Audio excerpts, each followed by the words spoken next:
Bom dia a todos, eu quero cumprimentar os que aqui estão, no Espaço Novo Tempo Piracicaba. É um prazer voltar aqui, eu estive aqui há 2 meses, não foi? Pouco tempo atrás. E juntos podermos agora, nesse momento, depois de louvar a Deus, abrir a sua palavra.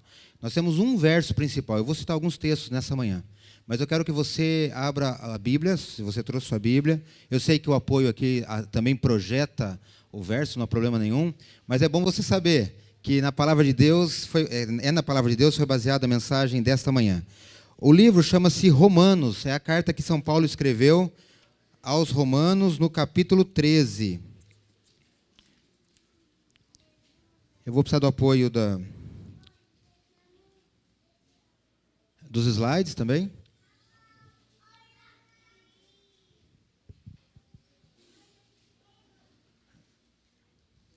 O tema da mensagem desta manhã, o título está posto aí, o perigo das dívidas. E o texto que eu baseei a mensagem está no livro de Romanos, capítulo 13, versos 7 e 8. Eu tirei o texto projetado, é da versão que eu tenho em mãos, mas eu vou usar a versão, a revista e atualizada, não é isso? RA, né? Está aí no quadro para acompanharmos. O texto diz: pagai a todos o que lhes é devido, a quem tributo, tributo, a quem imposto, imposto, a quem respeito, respeito, a quem honra, honra. E o versículo 8: a ninguém, então, fiqueis devendo coisa alguma, exceto o amor, com que vos ameis uns aos outros, pois quem ama o próximo tem cumprido a lei. Essa é a palavra de Deus para mim e para você, nesta manhã de sábado, dia 30 de março de 2019.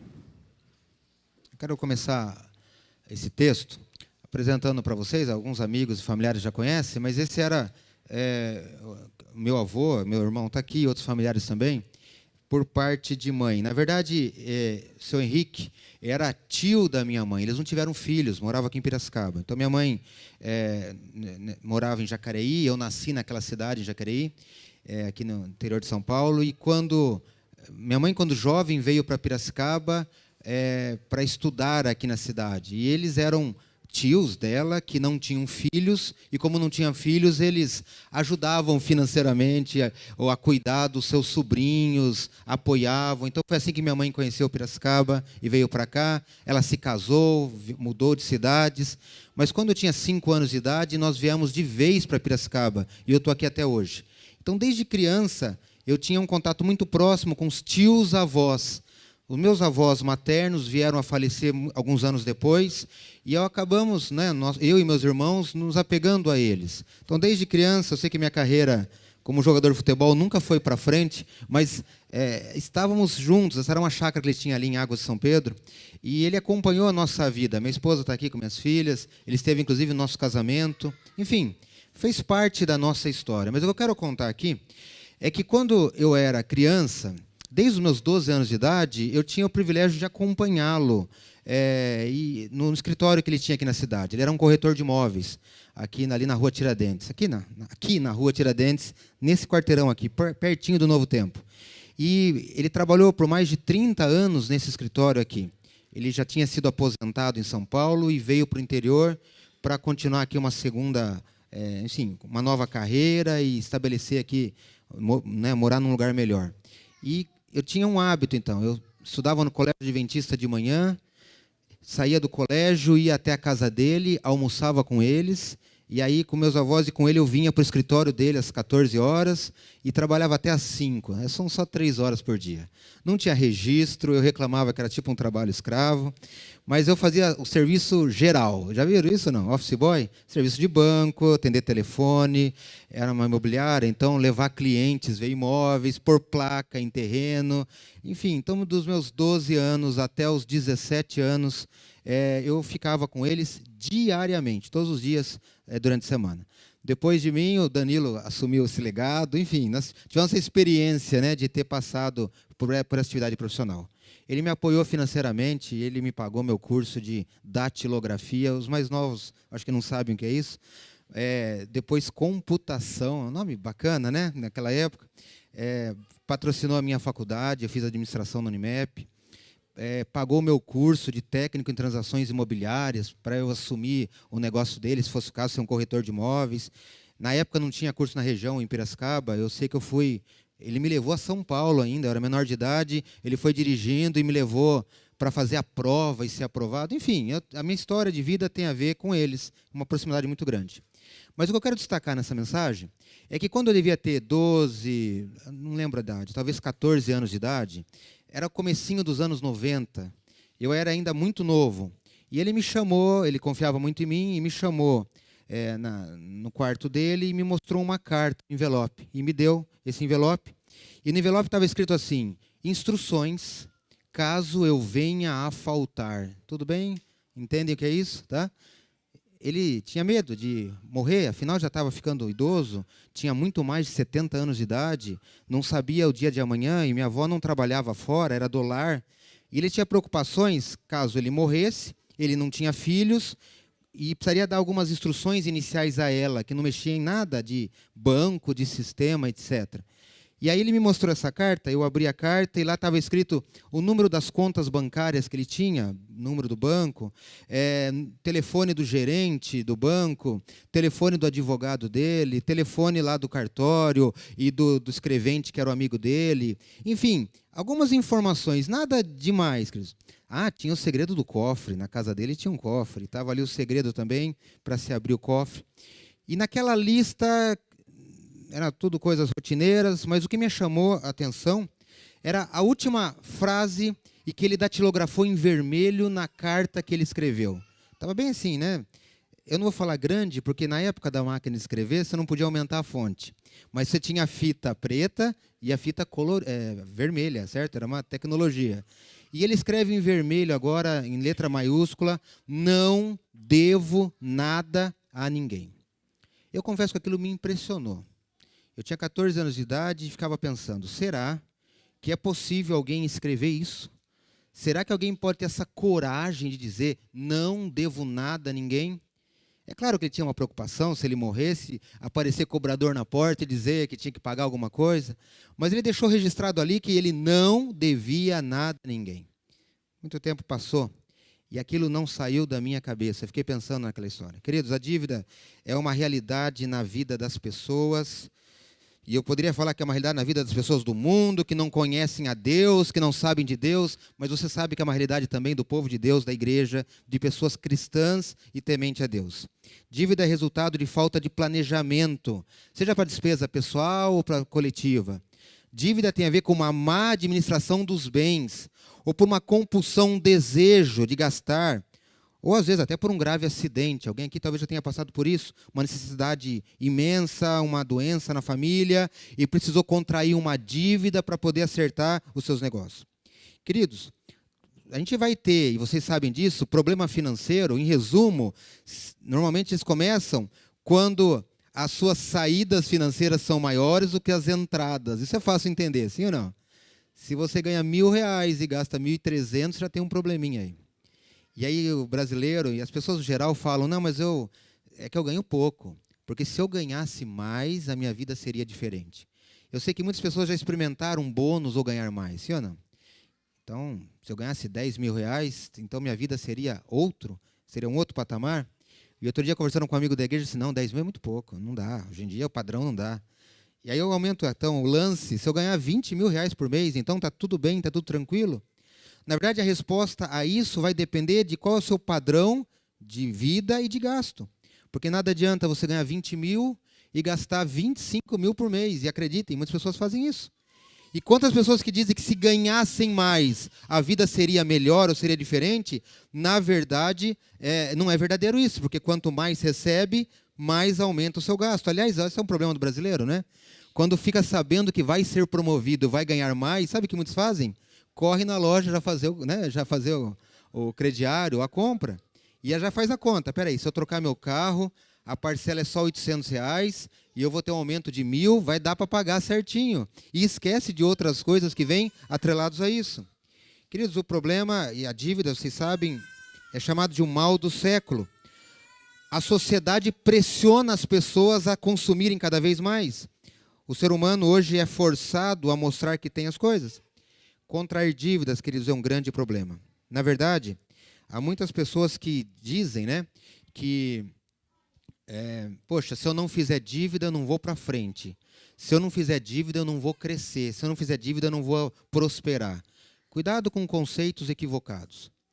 Muitas vezes, e aqui eu vou tentar deixar bem claro isso, para muitas coisas nós fazemos investimentos, ok? Você pode fazer um financiamento da sua casa, aquisição de um automóvel, quando você vai usar ele para trabalhar, enfim. Se você faz compras no cartão de crédito ou em qualquer outro meio, tá? As aquisições que você venha a fazer investimento, você pode até parcelar a compra, não há problema nenhum, e não vou ser contra isso, e nem falar mal disso. Eu posso parcelar em 5 vezes, em 10 vezes, o problema não é esse, queridos. O problema é se eu não tiver condições de saldar a fatura total do cartão de crédito. Estão entendendo ou não? Todo mês eu recebo o meu papel do cartão e pessoas, por desinformação, vão lá e falam, vou pagar o mínimo. Porque ele deixa, eu posso fazer isso. Só que existe um juros violento, gigantesco, e essa dívida vai se multiplicar e ela vai ficar impagável depois. Por isso, a sabedoria é justamente, se você faz compras a prazo e chega no dia do vencimento da sua fatura, você chega e quita ela e paga ela inteira, o problema não é nenhum, e não é essa dívida que eu estou falando. A dívida que eu estou dizendo essa manhã é quando você compra coisas, bens, faz aquisições, mas não consegue saldar e não tem meios de saldar. E isso vai crescendo cada vez mais. É preocupante a situação do mundo. Em relação a dívidas, das pessoas, dos países, das nações. Eu estava vendo algumas notícias, eu sou administrador de formação, e as notícias são muito pessimistas. Em resumo, eu não vou ler esses textos aqui, mas uma das notícias que eu li recentemente dizia que, no ano passado, 2018, a dívida global dos países chegou a quase 880 trilhões de reais, quase 1 quadrilhão. É muito dinheiro. As pessoas às vezes têm dificuldade de conseguir entender isso. Se transformar em dólar, são 233 trilhões de dólares. A notícia é tão negativa, é tão ruim, que seria o seguinte, se juntarmos toda a produção dos países, todo o dinheiro existente no planeta, consegue imaginar isso? No Banco Central da China, no Banco Central dos Estados Unidos, que é o país mais rico do mundo, se juntar todo o dinheiro que existe no planeta, ele não paga as dívidas das nações, é impagável. E nós temos um problema muito grave no mundo hoje. Num dos textos aqui que eu vou colocar aqui, diz que há uma bolha que vai explodir a qualquer momento. Vai acontecer uma catástrofe mundial de novo, na questão econômica, porque as pessoas não têm como saldar. Você deve acompanhar na televisão, a Grécia devia 170% além do que ela tinha. Em outras palavras, se ela vendesse tudo que ela tinha, ela não conseguia pagar sua dívida.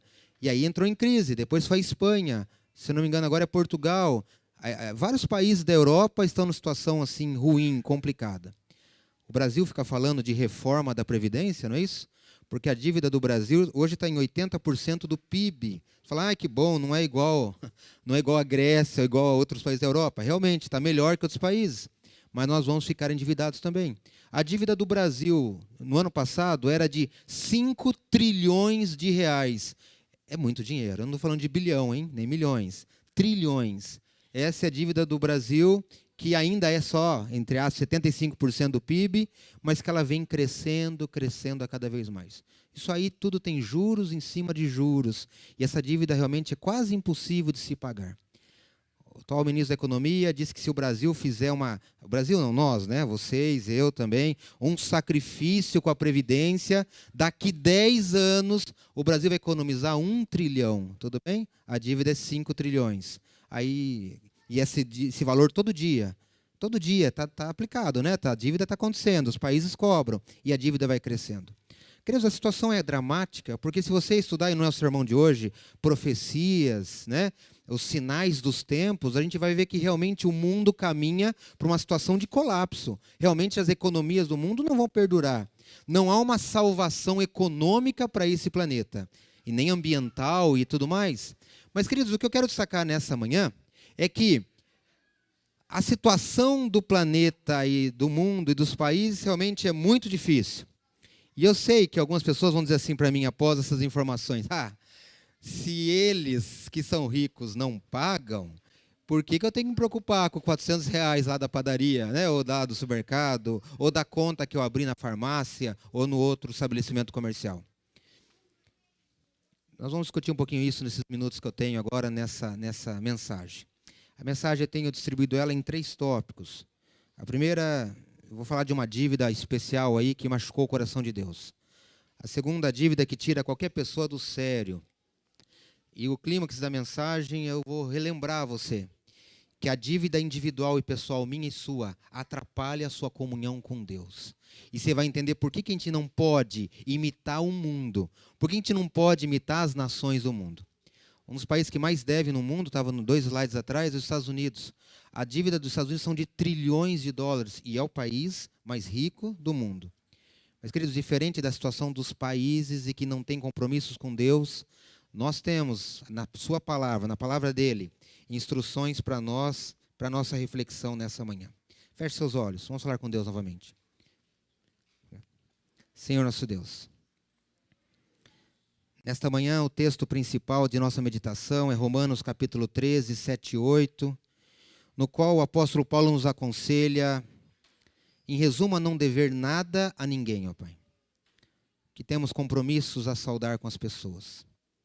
Trataremos esse assunto que muitas vezes é chato e muitos não gostam, a história das dívidas, mas que nessa manhã saiamos aqui com decisões tomadas, com orientações recebidas, e que possamos, ó Pai, confiantes na Tua palavra, experimentar o poder que o Senhor quer oferecer a todos os seus filhos de vitória e de sucesso, ó Pai. Fica conosco, pedimos e agradecemos por Jesus, amém.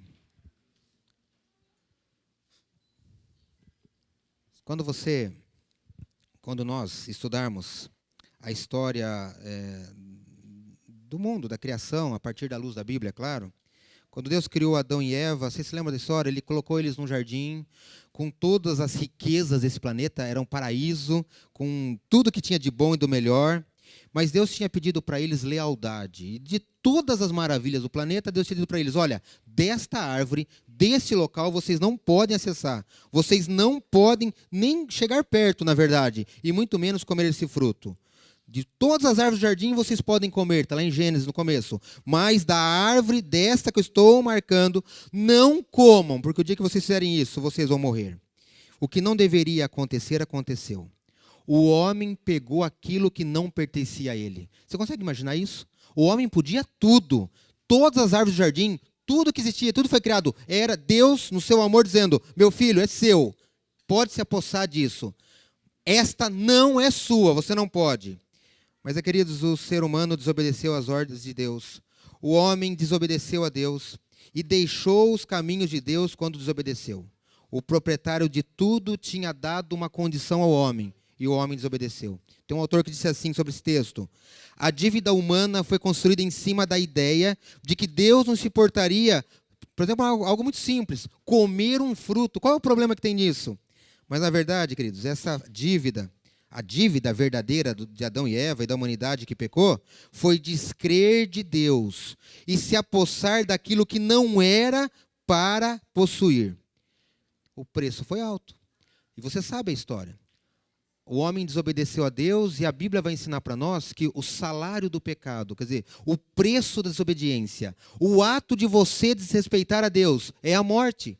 E aí a humanidade então está condenada à morte. Você sabe disso.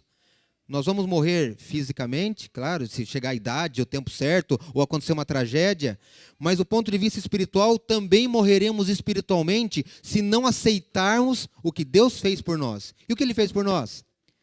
Bem, você é pecador, não tem conversa.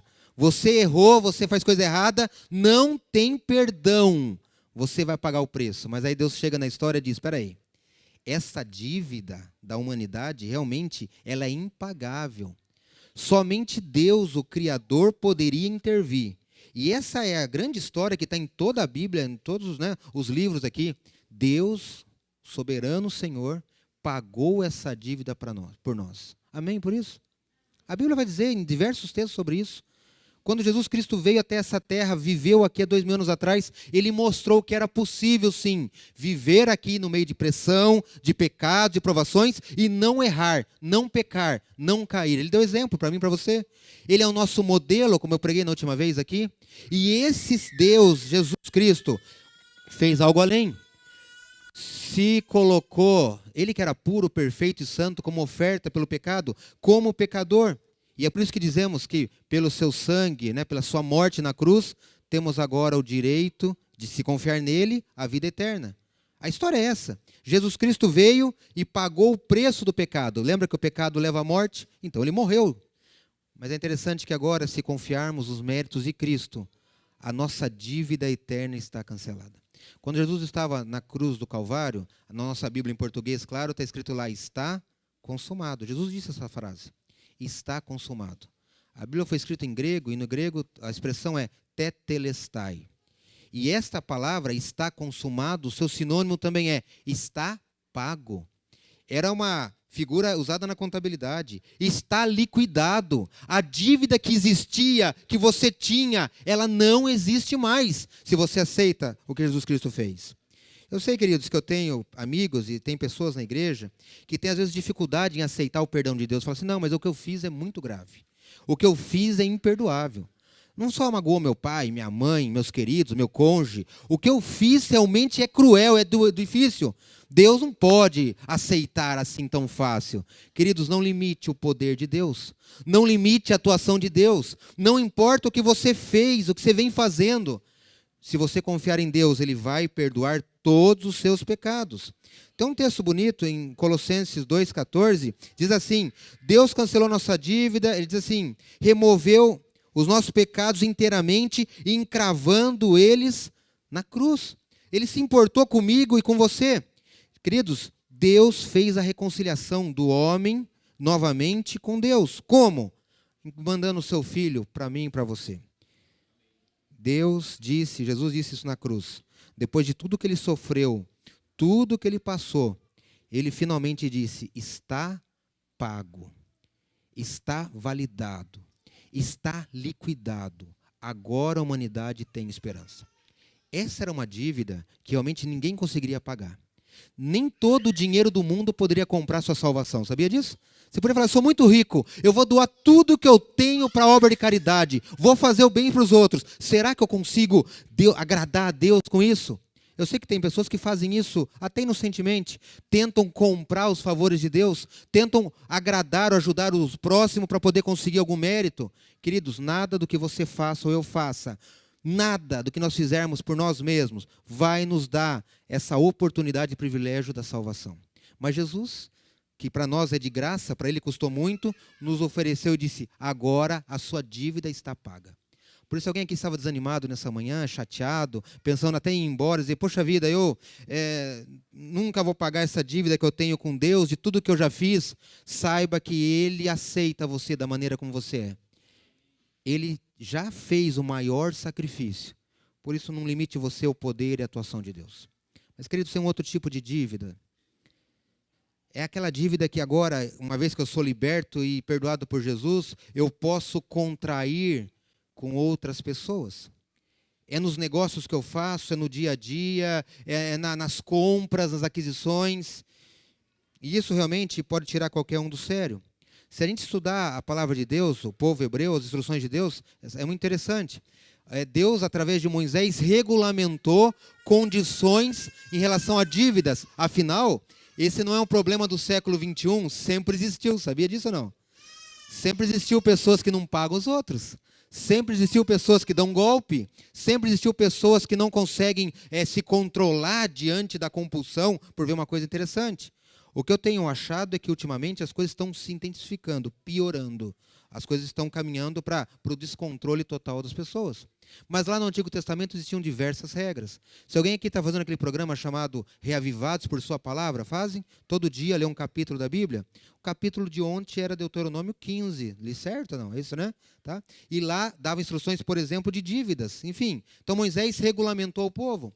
Só por curiosidade, por exemplo, dizia, olha, o judeu, né? Se um outro judeu está precisando de ajuda financeira, fazendo necessidade, pode se emprestar dinheiro. O empréstimo é permitido. Só que existiam várias restrições quanto a ser fiador de outro caso e também restrições em relação à cobrança. É direito ou não é do credor cobrar alguma coisa? É claro que é. Mas Moisés deixava regras muito claras e até duras. E olha, se o seu irmão está devendo para você, você pode ir até na casa dele, mas você não pode entrar na casa dele. Você tem que ficar na porta esperando ele vir acertar com você. E se ele tiver só uma túnica, você não pode pegar como forma de pagamento. Em outras palavras, é o seu teto. Esse princípio vem até hoje. Se é seu único imóvel, o banco não vai tomar de você, salvo algumas exceções, claro. Mas, enfim, é a sua capa, é a sua único meio de subsistência. Deus dizia, não cobre, não faça isso. Deus proibia a cobrança de juros entre irmãos da mesma nação, do mesmo povo. Regras duras eram dadas a todo o povo. E uma que chama a atenção, que nós vimos ontem, quem leu a Bíblia, Deuteronômio 15, era que a cada 7 anos, as dívidas seriam liquidadas, perdoadas. Em outras palavras, a obrigação do devedor continuava existindo. Como se eu estivesse devendo para vocês aqui. Eu não consigo pagar, eu tento, não consigo. O dia que eu puder, eu vou pagar. Só que a cada 7 anos, essa dívida era anulada, era cancelada. Queridos, Deus queria com que o seu próprio povo não ficasse mesquinho, buscando apenas ganhos materiais, mas que como nação eles crescessem, eles se levantassem. Queridos, no passado, dívida muitas vezes era sinônimo de escravidão, sabia disso? Nos tempos bíblicos. Então, se eu devo para alguém, eu levo para o Lincoln, não tenho como pagar, a sociedade aceitava a escravidão, e eu me tornava então escravo, trabalhando na casa dele. E eu ia trabalhar até pagar a minha dívida com ele. E ele calculava isso. E aí, o conselho da Bíblia diz assim, no Antigo Testamento, olha, quando der os 7 anos, você liberta ele das dívidas. Mesmo que você fale, mas falta mais 1 ano, mais 2 anos para pagar a dívida. Não, a dívida acabou, encerrou. Porque ele dizia, lembre-se que Deus abençoa seus filhos que são fiéis. Deus cuida dos seus filhos, não vai faltar coisa para você. E você também está ajudando os demais irmãos. Queridos, o Novo Testamento também, não os mesmos ritos judaicos antigos, mas, por exemplo, no texto desta manhã, de São Paulo, que Paulo escreveu em Romanos 13, a ordem continua dizendo, olha, temos que agir corretamente, pague a quem você deve, haja com honestidade. São princípios que estão na palavra de Deus. Você sabe disso, queridos? Nós temos que tomar muito cuidado, porque a palavra de Deus pede para que o cristão seja honesto e exemplar. E agora eu falo para você nessa manhã. Não importa que alguém lá de fora te deve e não vai pagar, isso não é desculpa para que você não cumpra e não salde os seus compromissos. Sabe por quê? Porque você conhece Jesus Cristo, porque você conhece a sua palavra, porque você aprende na Bíblia diversos princípios que deveriam nortear a minha e a sua vida. Queridos, o último tópico da mensagem desta manhã é que o grande problema das dívidas, e quando Deus sabiamente diz para você, pare, saia das dívidas, não se envolva com algo que você não pode pagar, é porque as dívidas, queridas, a dívida atrapalha a sua relação com outras pessoas, é óbvio, mas especialmente também com Deus. O pastor Rafael Monteiro, um pastor adventista, escreveu que a dívida destrói a tranquilidade de quem a contrai, leva a espiritualidade a rolar ladeira abaixo. É uma sangria no orçamento pessoal violenta e é difícil depois recuperar isso. Queridos, a Bíblia atrapalha a vida, atrapalha a nossa experiência com Deus. Existem alguns elementos que fundamentam a espiritualidade humana. Deus é o criador e mantenedor da minha e da sua vida. E a dívida pode atrapalhar esse conceito. A Bíblia inibe a capacidade natural de eu ter uma relação boa com outras pessoas. Ela cria compulsão pelo consumismo, sem limites. Ela alimenta o desejo de ter cada vez mais, de se afastar de Cristo. Ela enfraquece o senso crítico pessoal, gera baixa autoestima, leva ao fracasso, aumenta a ansiedade. Queridos, eu acho que o que eu vou falar aqui, vocês vão concordar comigo? Possuir bens materiais é uma coisa boa, é uma bênção de Deus. Mas a mesma Bíblia diz que a gente toma cuidado, porque o dinheiro mal gerenciado, o dinheiro em si, é a raiz de todos os males. Traz problema para mim e para você. E, aliás, é a má distribuição do dinheiro no mundo que causa guerras, fome, tantos problemas sociais. O dinheiro leva a criar muitos conflitos. Por isso, deveríamos tomar alguns cuidados para, na nossa vida pessoal, na gestão que fazemos dos nossos negócios, procurar fugir de armadilhas que o próprio inimigo de Deus coloca diante de nós. Devemos tomar alguns cuidados. A própria igreja, conselheiros cristãos podem te ajudar a resolver problemas de endividamento. Por exemplo, eu trouxe algumas dicas, estão aqui. Por exemplo, evite pagar juros em excesso. Em outras palavras, se você tiver que fazer algum pagamento, pague as dívidas com juros mais altos. O cartão de crédito é um, cheque especial é outro. Tente eliminar dívidas com juros mais altos primeiro. Talvez você tenha que vender bens para isso, se você ainda tiver. Há pessoas que, para ostentar uma aparência que está indo bem na sua vida, mantém um carro bonito, grande, né, possante. E quem vê o carro realmente não vê aquele carnê enorme, com um monte de parcelas sem fim. E por mais que possa parecer humilhante, você sair de um carro grande e voltar para um carro pequeno, e pense num carro ruim, pequeno. É esse aí que eu estou falando. Por mais que seja estranho isso, queridos, nada paga o preço de você ter a consciência tranquila, de que não, né, pode dormir tranquilamente, que não há dívidas na sua vida. Faça uma lista dos seus gastos, um controle, corte coisas em comum acordo com a sua família, e por isso envolva seu cônjuge, seus filhos, para fazer um plano financeiro. Ouça a sugestão de outras pessoas, veja outras opções. E às vezes é isso mesmo, mudar para um carro menor, ou voltar a andar de ônibus, ou mudar para uma casa menor, enfim, até conseguir novamente se estabilizar. Tem um texto que diz aqui: o descontrole financeiro causa a ruína da vida espiritual, escraviza e leva a pessoa a perder a paz interior, e deixa ela distante do que Jesus prometeu para os seus filhos. Muitas pessoas, queridos, têm dificuldade de poder gerenciar os bens que Deus lhe deu. Nesse slide eu apresento uma lista de itens que deveríamos refletir e que deveríamos pensar. A Bíblia vai dar alguns conselhos para você. Perdão, eu vou voltar a um outro slide. Por exemplo, se você ler Filipenses 4,19, você vai refletir, quando for diante de uma nova compra, será que eu preciso disso realmente? Provérbios 16, será que isso está no meu orçamento? 1 Coríntios 6,12, será que isso que eu vou querer gastar agora, investir, vai trazer, ou tem a ver com o meu crescimento espiritual? Essa compra está motivada pelo amor certo às coisas materiais, em 1 João 2,1.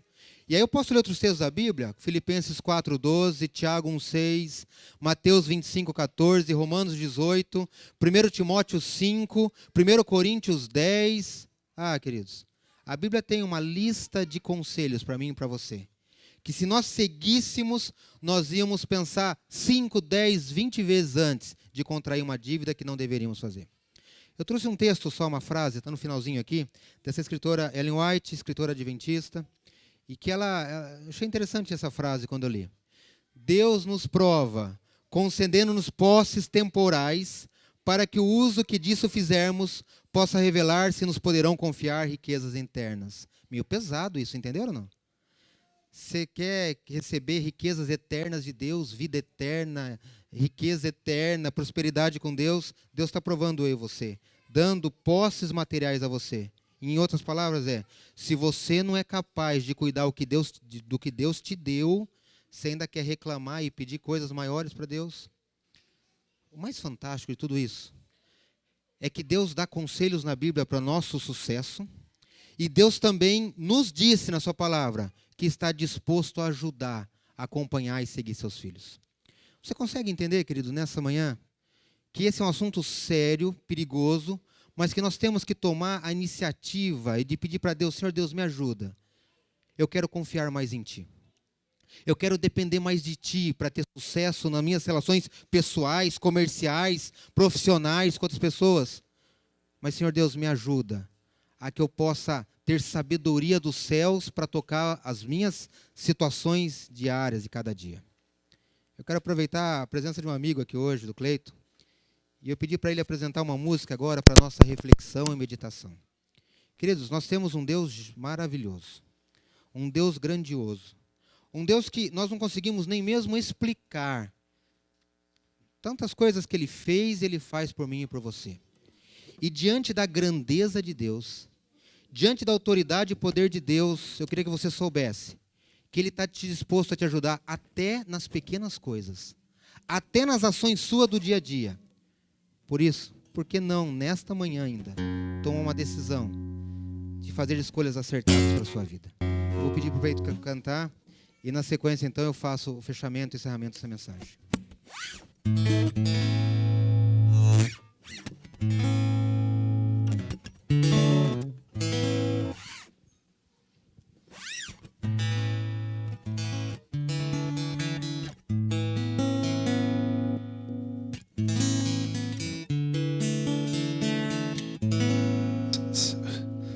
Bom dia para quem é bonito. Se você souber, pode cantar. Está no meio do caminho aí. Se procurar letra também, não souber, pode colocar também, tá? Bom, para mim essa música aqui é uma das poesias mais bonitas que foram escritas nos últimos dias. Ela diz assim: nada é igual ao seu redor, tudo se faz do seu olhar, todo o universo se formou no quê? No seu falar. Teologia para explicar, o Big Bang para disfarçar. Pode alguém até duvidar, sei que há um Deus a me guardar. E eu, tão pequeno e frágil, querendo sua atenção. No silêncio encontro resposta certa então. Dono de toda ciência, sabedoria e poder, roda-me de beber da água da fonte da vida. Antes que o ar já houvesse, Ele já era Deus, se revelou aos seus. Do gentil ao judeu, ninguém explica Deus. Oh, oh, oh, oh. Nada é igual ao seu redor. Pode cantar, vai. Tudo se faz do seu olhar, todo o universo se formou no seu falar. Teologia para explicar, o Big Bang para disfarçar. Pode alguém até duvidar, sei que há um Deus a me guardar.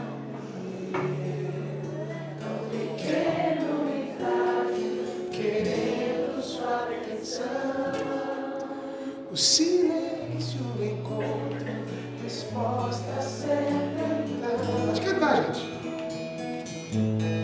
Dono de toda a ciência, sabedoria e poder, roda-me de beber da água da fonte da vida. Antes que o ar já houvesse, Ele já era Deus, se revelou aos seus. Do crente ao ateu, ninguém explica Deus, ninguém explica, ninguém explica Deus, ninguém explica, ninguém explica Deus. Se duvida ou se acredita, ninguém explica Deus, ninguém explica Deus. Ou se duvida,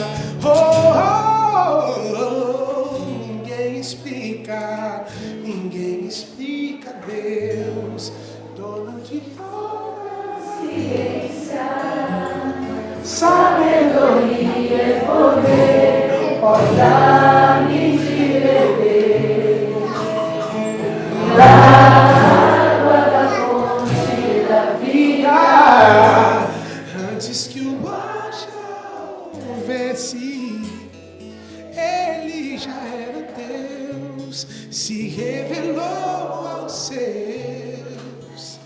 do crente ao ateu, ninguém explica Deus.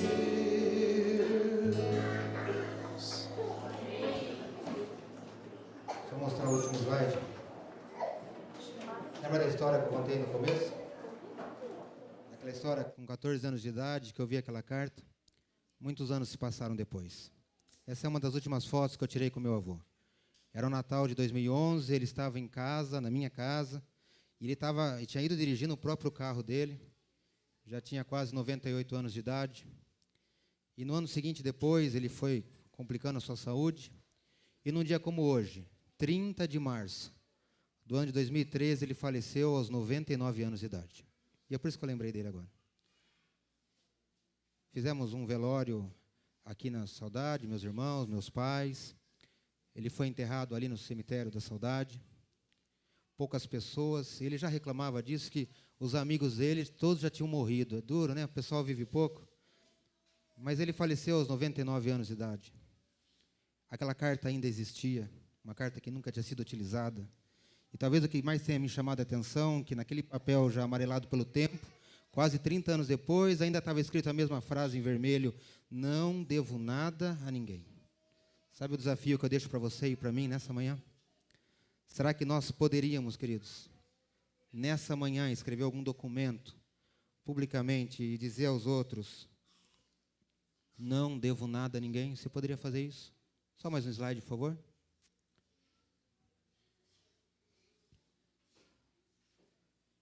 Perdão. Será que eu poderia escrever isso hoje? Eu fiquei pensando nisso em casa. Será que você poderia escrever?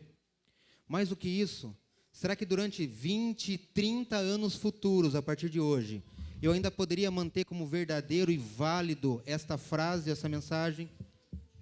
Pela palavra de Deus, é possível dizer para você que sim. Podemos sim, queridos, fazer a nossa parte como filhos de Deus. Sermos pessoas exemplares na sociedade, na comunidade onde frequentamos. Que as pessoas possam ver que ainda existem pessoas que fazem um absurdo para muitos aí, que é pagar suas contas, sua dívida. Porque seguimos o conselho da palavra de Deus. Pagai a todos o que lhes devido. Essa é a mensagem para você sair daqui dessa manhã. Tributo, imposto, respeito, honra. Queridos, não fique devendo nada a ninguém. Mas eu quero fechar com o final, que é fantástico o final desse texto também. Não deva nada, ele diz, mas parece que ele se contradiz. Se você tiver que dever alguma coisa a alguém, na verdade que seja a obrigação constante de amar uns aos outros, de se importar e se preocupar uns com os outros. Esse é o desafio para o cristão, agora, saindo daqui para a nossa vida. Porque esse Deus maravilhoso que o Cleito cantou, grandioso, ele está disposto a me ajudar e a te ajudar. Vamos ficar em pé, vamos terminar com uma palavra de oração. Vamos pedir a ajuda de Deus nesse momento. Obrigado, Senhor. Porque o Senhor tem cuidado de cada um de nós, ó Pai. Tem abençoado cada um dos teus filhos. Obrigado. Porque temos o privilégio de receber tuas orientações na tua palavra. E nesta manhã, ó Pai, tratamos de um assunto que para alguns pode ser um incômodo muito grande, mas, ó Pai, que possamos refletir sobre nossa condição pessoal, ó Pai. E procurar, Senhor Deus, saldar as nossas dívidas. Vimos essa manhã que a dívida mais grave e impagável, o Senhor já tomou providências. Nos méritos de Jesus, temos o perdão das nossas dívidas espirituais. O Senhor nos deu a chance da salvação. Obrigado, Senhor, por isso. E agora, na relação com o nosso próximo, que o Senhor possa nos dar sabedoria, nos ajudar, ó Pai, a sanarmos as nossas questões, as nossas dificuldades. Que possamos, Senhor Deus, dar exemplo a outras pessoas, ensinar outras pessoas, se for o caso, mas juntos, ó Pai, enquanto Jesus Cristo não volta a essa terra, possamos estar em harmonia e convivência com outras pessoas aqui na terra.